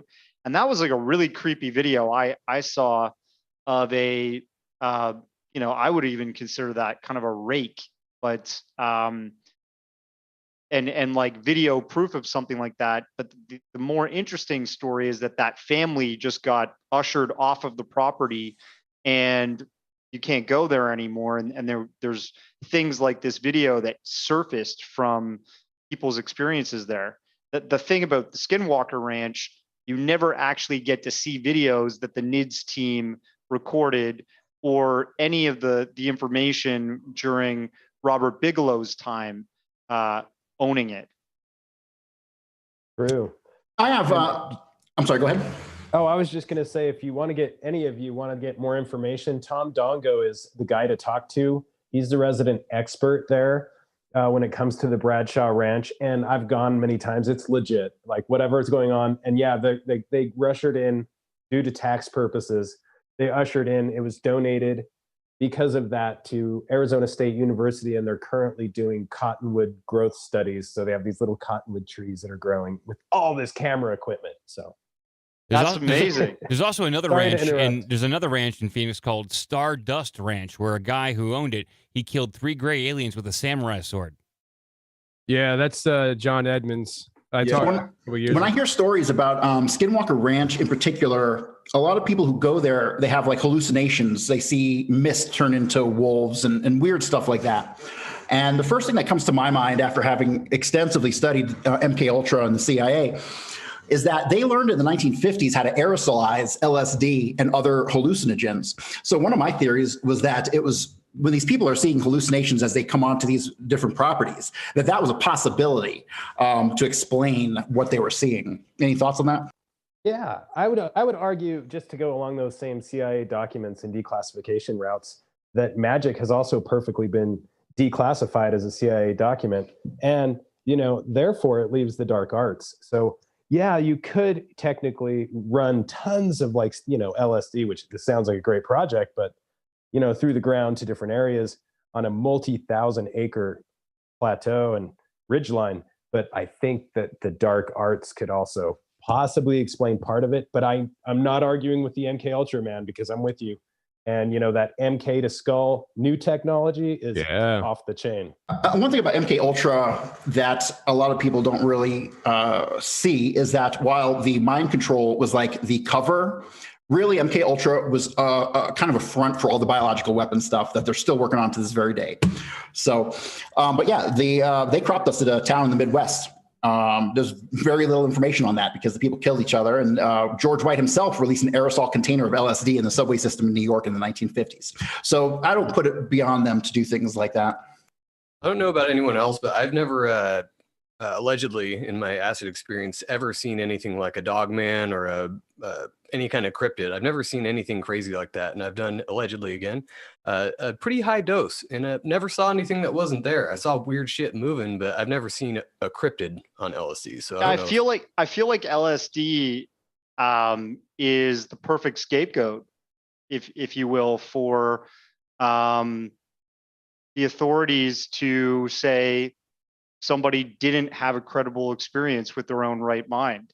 You know, you could say, well, I mean, for example, folks that started reporting UFOs back in the 1940s and 50s, their original nickname by mass media was crackpots.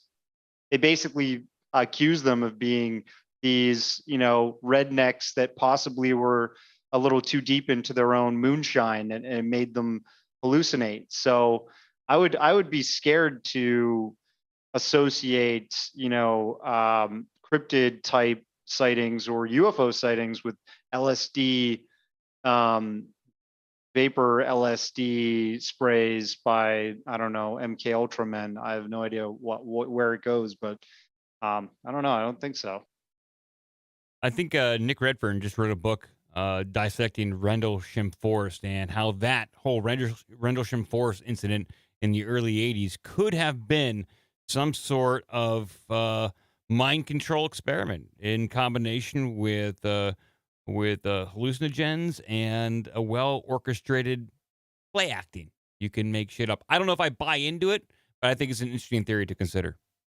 Ooh, why would Nick Redfern write that? You have to read a book. You know, Lack of content. I don't know. He must have Maybe. some new info, or it must be a new spin on it. For Yeah. sure. I mean, I don't think Nick would write something that doesn't have some fresh content. Yeah. I'll post a link. That's the only reason I was thinking. I would agree with that. And I think this is, for me, the more we go along here, the more I don't really care about the physical evidence or anything like that. I mean, materialism's falling on its face, really. And people, we know so many people that have had spiritual experiences or experiences with this stuff that it's just a matter, like, proof might not be there, but the plethora of evidence is really what's just going to turn the tables. I mean, it's changed so much over the last, I think, like 10 years, 10, 15 years. People are feeling more comfortable to come forward with experiences. And I think it's just going to open up from here more and more. The problem is like what, what's his name was saying there, Zed, about the disinformation. Now it's easier. Now they have the subtle manipulation. It's easier to let false stories propagate in the media and suppress the stuff with real evidence. And so we're, now instead of the media focusing on the UFO stories that can be proved fake, now that sort of is shifting, but they can easily do it with all these cryptid and other strange things. Just push the stuff that they know is silly and suppress the stuff that might have legs. No doubt. It's like you don't even need Men in Black anymore. You just have mass media. Algorithms. You have algorithms with Google and social media that will push people to certain ideas. Even if we're all talking about our theories, and my phone is a Google phone, and anytime I search something about cryptocurrency or extraterrestrial life, that type of information, my Google News in my phone is loaded with like cryptocurrency news. It's loaded with like mainstream, like Science America, Scientific Institute of America, sort of popular like mechanics, popular mechanics, like stuff that's sort of debunking extraterrestrial stuff.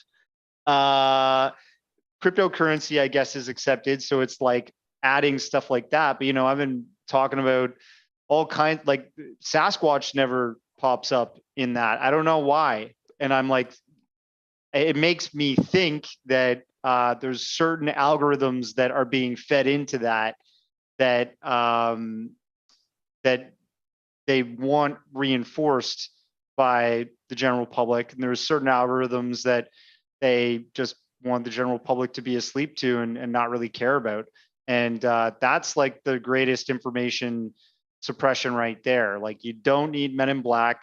You may need somebody like Richard Doty going to the UFO conferences and becoming a popular speaker like David Wilcock and ending up like soaking up all the attention and distracting people from the really credible history of things that have been going on.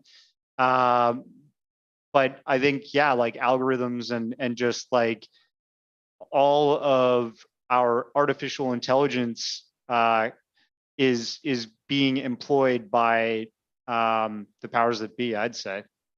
And I'm going to jump in just because I do have to go, but somebody had mentioned, I agree about your artificial intelligence and tying into that. Somebody had mentioned like crazy people seeing wolves turn into dust or what, something along that. I was one of the two guys that saw that. So I'm one of the crazies.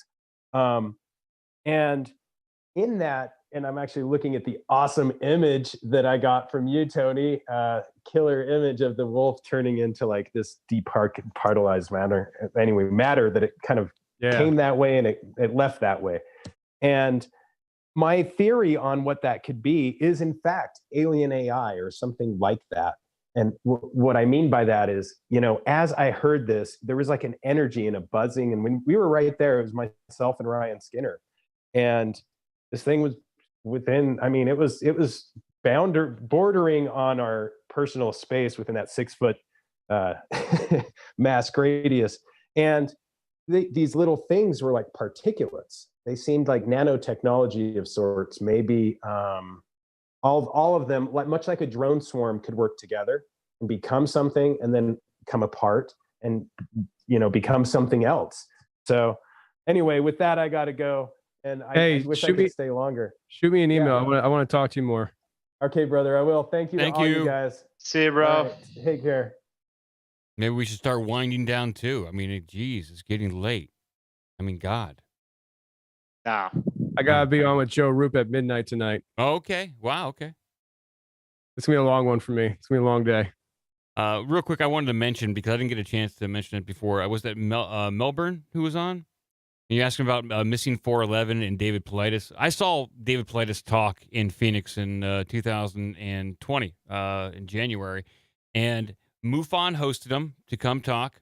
And the first part of his talk, he did an hour and a half talking about Bigfoot. And then the second part was, the second hour and a half was all about missing 411. And he said, do not jump to any conclusions that either one of those talks have anyone to do with one another. But I have all the audio. He ran down quite a few interesting tidbits about Bigfoot and his finding, DNA testing, and what he believes Bigfoot to be. And then, an hour later, he was talking about missing 411, all under the MUFON umbrella. So I think David Paulides' conclusions and thoughts on Bigfoot are quite interesting. And it's kind of unfortunate that the infighting that I talked about within the Bigfoot community is pretty real, I guess. Mike, I would say that one of the most interesting theories that I heard along the lines of missing 401 came from you with the idea of the simulation. My mind popped when you said that about going out so far into the woods, and instead of, making up a whole landscape for this one character, they just removed the character from the simulation. Like, I was just like, holy crap. Never thought about that one. You're looking like you don't remember saying that, but I know I heard it from you. No, I read it on the show, and I forget who came up with it. I have it sourced. I just read it on the show. Someone came up with it and then wound up deleting their post. It no longer exists on Reddit. I have it saved. Oh, man. But yeah, it has to come down to with processing power. Is the simulation going to waste all that processing power into rendering the beautiful forest just for your eyes? No, it's easier just to throw you into a rock. Yeah. I think that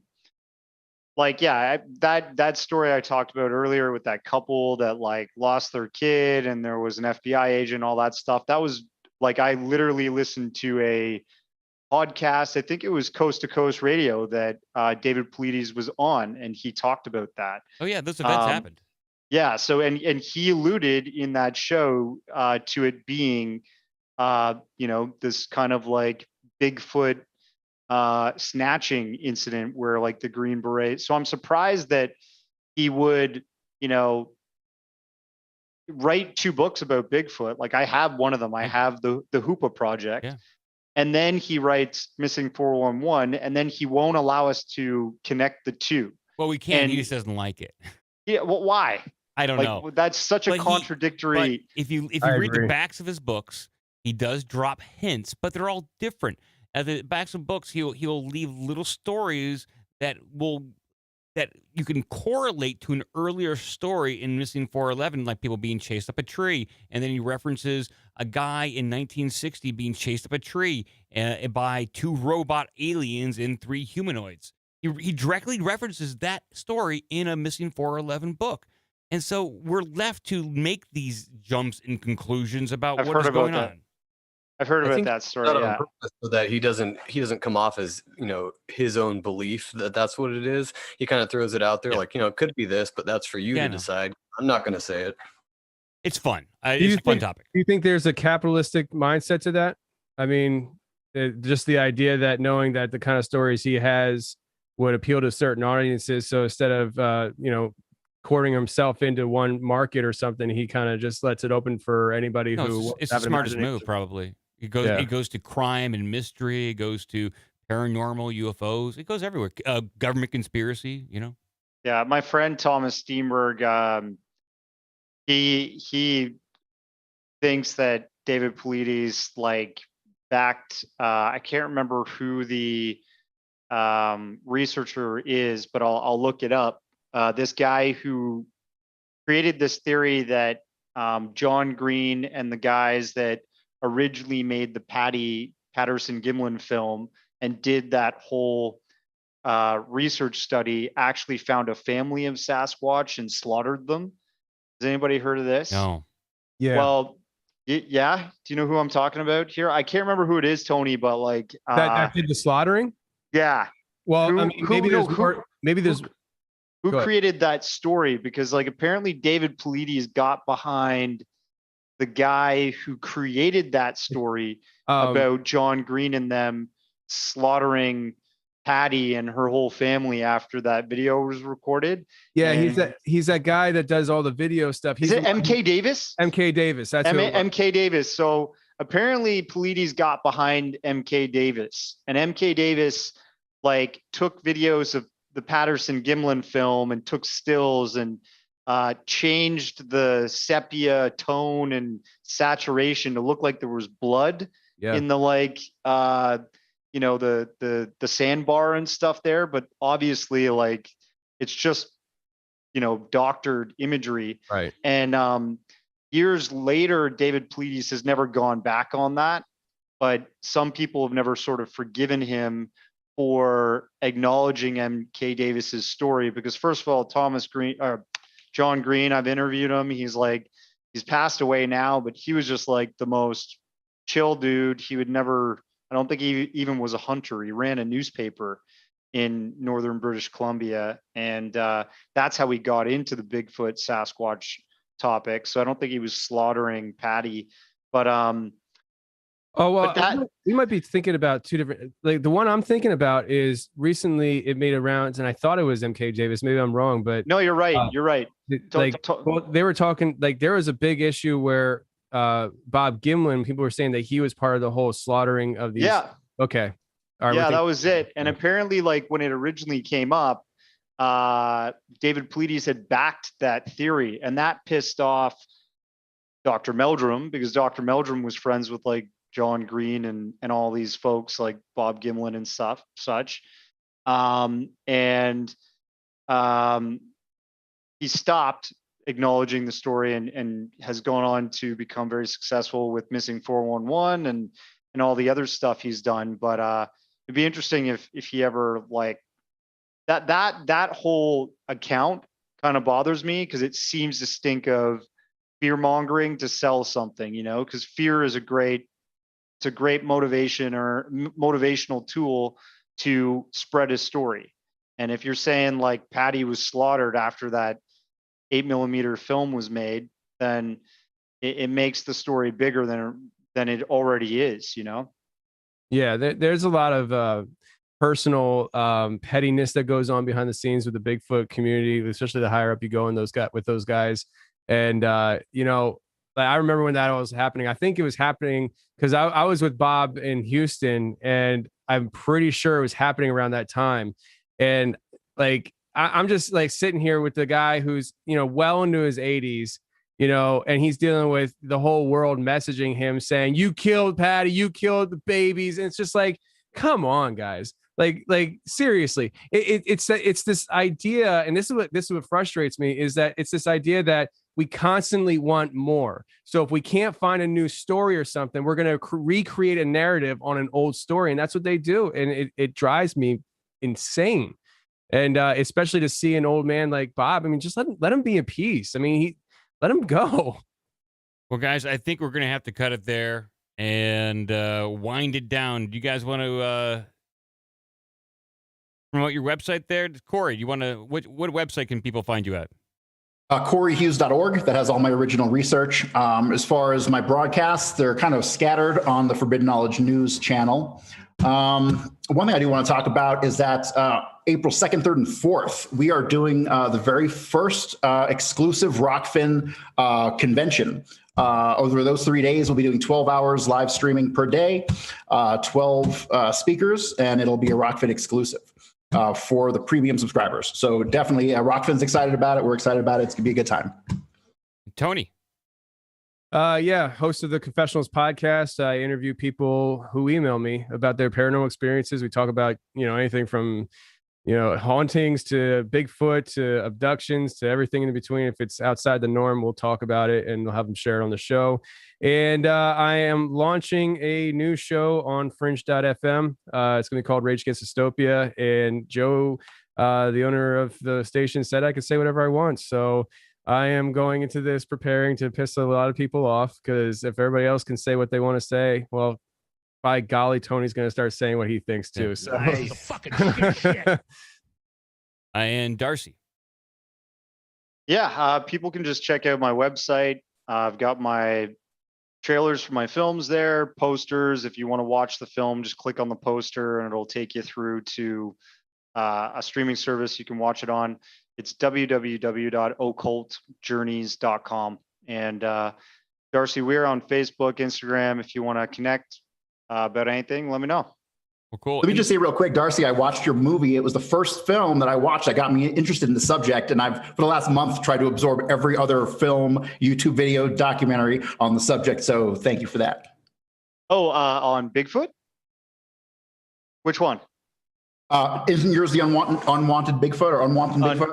Unwanted Sasquatch. Yes. Yeah, yes, cool. All right. Sorry. Yeah, that's the first one I Nice. watched like a month ago. It turned the light on for me for sure. All right, sick. Thanks, man. Appreciate your and feedback. for everyone else who's listening, look for the description. We'll update it with all the links for everyone who appeared on here. So that'll be updated tomorrow morning. So thanks, everyone. Ricky, Charlie, thank you. Thank you, Mike, for running the show. Yeah, thanks for joining Been us. good. Thanks. Good night, guys. See you guys. Bye.